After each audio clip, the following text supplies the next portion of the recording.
नमस्कार, आपका स्वागत है फटाफट खबरों में। मैं हूं आपके साथ भावना रनौट। आज हम लेकर आए हैं हरियाणा के हर छोटे बड़े शहर की सबसे तेज और ताजा खबरें। तो चैनल को सब्सक्राइब कीजिए और वीडियो को कहां से देख रहे हैं कमेंट बॉक्स में बताएं।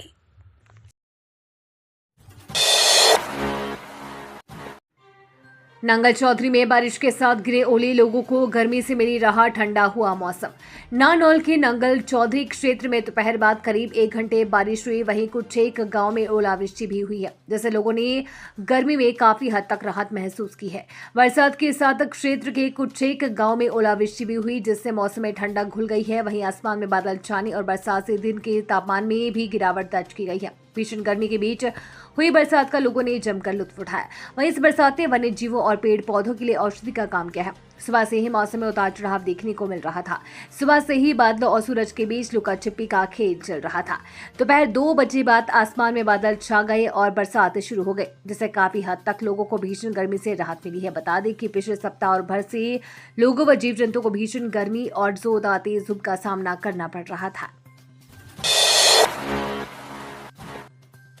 राष्ट्रपति शासन लगाने का सही समय, हरियाणा में सियासी संकट के बीच बोले कांग्रेस नेता जयराम रमेश। हरियाणा में राजनीतिक संकट के बीच कांग्रेस महासचिव संचार प्रभारी जयराम रमेश ने शुक्रवार को कहा कि हरियाणा सरकार ने अपना बहुमत खो दिया है। हरियाणा में अब राष्ट्रपति शासन लगाने का समय आ गया है। उन्होंने कहा कि मुझे लगता है कि हरियाणा सरकार ने साफ तौर से अपना बहुमत खो दिया है। 3 निर्दलीय विधायकों ने अपना समर्थन वापस ले लिया है। अब प्रदेश में सरकार को बर्खास्त कर राष्ट्रपति शासन लगना चाहिए। फतेहाबाद में देवेंद्र बबली बोले, अब जननायक से खलनायक बनी जजपा विधायकों से बिना बात के दुष्यंत ले रहे फैसले। टोहाना के विधायक एवं पूर्व पंचायत मंत्री देवेंद्र सिंह बबली ने कहा कि जननायक जनता पार्टी अब जननायक से खलनायक बन गई है। लोगों की कसौटी पर जजपा खरी नहीं उतर पाई है। अपने विधायकों से बिना विचार विमर्श के दुष्यंत चौटाला फैसले ले लेते हैं, जबकि पार्टी में सभी विधायकों का बराबर का हक है। जिस समय भाजपा से समर्थन वापस लिया गया, उस समय भी विधायकों को कोई जानकारी नहीं दी गई। विधायकों की सलाह से ही काम करना चाहिए। मुझे नोटिस जारी किया गया है। जजपा के सभी साथी विधायकों से सलाह मशवरा करके नोटिस का जवाब दूंगा। अपने इलाके के सभी लोगों से शनिवार से रायशुमारी शुरू करूंगा। उसके बाद ही ये तय करूंगा कि किस दल में जाना है।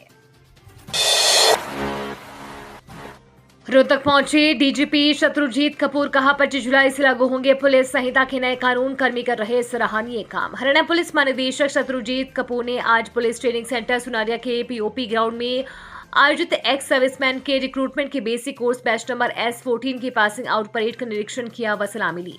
पुलिस महानिदेशक शत्रुजीत कपूर ने परेड की सलामी लेने उपरांत जवानों को संबोधित करते हुए कहा कि दीक्षांत परेड किसी भी पुलिस कर्मचारी के लिए ये एक अवसर, एक गौरवमयी पल होता है। उन्होंने सभी जवानों को रिक्रूटमेंट बेसिक कोर्स के उपरांत बेहतरीन दीक्षांत परेड की बधाई देते हुए कहा कि इस बैच में सभी 452 सिपाही एक्स सर्विसमैन हैं।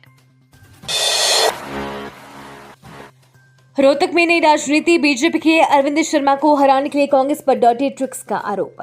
हरियाणा के रोहतक लोकसभा क्षेत्र से मौजूदा भाजपा सांसद और पार्टी उम्मीदवार डॉक्टर अरविंद शर्मा ने कहा कि हार के डर से कांग्रेस अब साजिश रचने पर उतर आई है। कांग्रेस ने अरविंद शर्मा का नाम के मिलते जुलते 2 लोगों की तलाश की और उन्हें निर्दलीय उम्मीदवार बनाया है। इससे साफ है कि कांग्रेस उम्मीदवार डरे हुए हैं। अब सभी को यह पता चल चुका है कि पूर्व मुख्यमंत्री भूपेंद्र सिंह हुड्डा का परिवार किस तरह से भय और परिवारवाद की राजनीति करता है। उन्होंने कहा कि कांग्रेस के पास भ्रष्टाचार और परिवारवाद के अलावा कुछ नहीं है। कांग्रेस शासनकाल के भय और भ्रष्टाचार को प्रदेश की जनता नहीं भूली है और अब वोट की ताकत से जनता इसका जवाब देगी।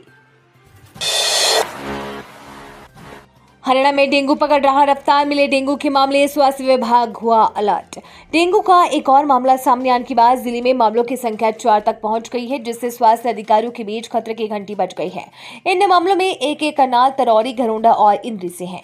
आंकड़ों के मुताबिक पिछले साल जिले में 561 मामले सामने आए थे। इस वर्ष इस तरह की वृद्धि न देखने के लिए दृढ़ संकल्पित विभाग ने बीमारी से निपटने के लिए अपने प्रयास तेज कर दिए हैं। विभाग ने 166 टीमों का गठन किया है, जिनमें से 150 टीमों को ग्रामीण क्षेत्रों में और 16 को शहरी क्षेत्रों में तैनात किया गया है। इलेक्ट्रिकल वाहन से जाएंगे मतदान करने तो मिलेंगी ये सहूलियतें, जाने गुरुग्राम जिला प्रशासन की योजनाएं। गुरुग्राम प्रशासन ने शहर के मतदान केंद्रों पर कम से कम 7 ग्रीन बूथ स्थापित करने की योजना बनाई है ताकि इलेक्ट्रिकल वाहनों के मालिक लंबी कतारों में इंतजार किए बिना मतदान कर सके।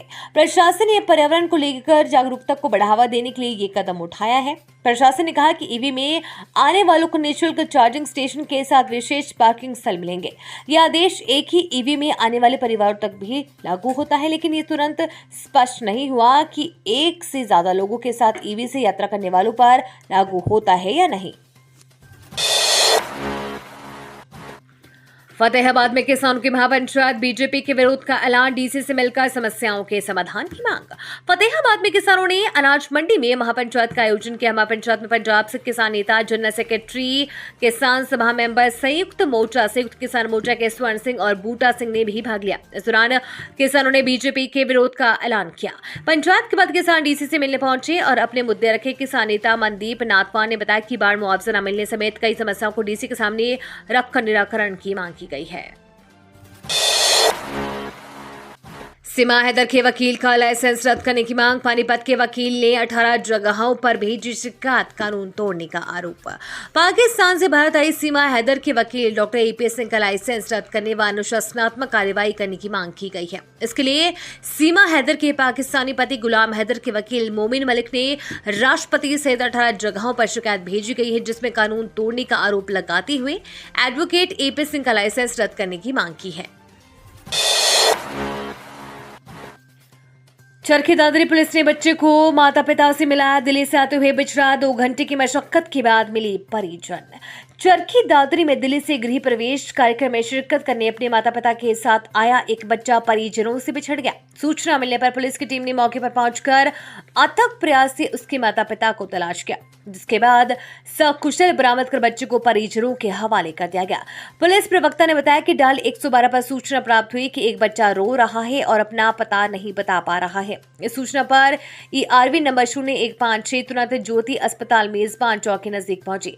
पुलिस टीम द्वारा बच्चे से उसके माता पिता के बारे में जानकारी ली गई तथा आम नागरिकों से बच्चे के बारे में पता किया। बच्चे ने अपने माता पिता, दादा व स्कूल का नाम बताया जो दिल्ली के नोंगलोई में है।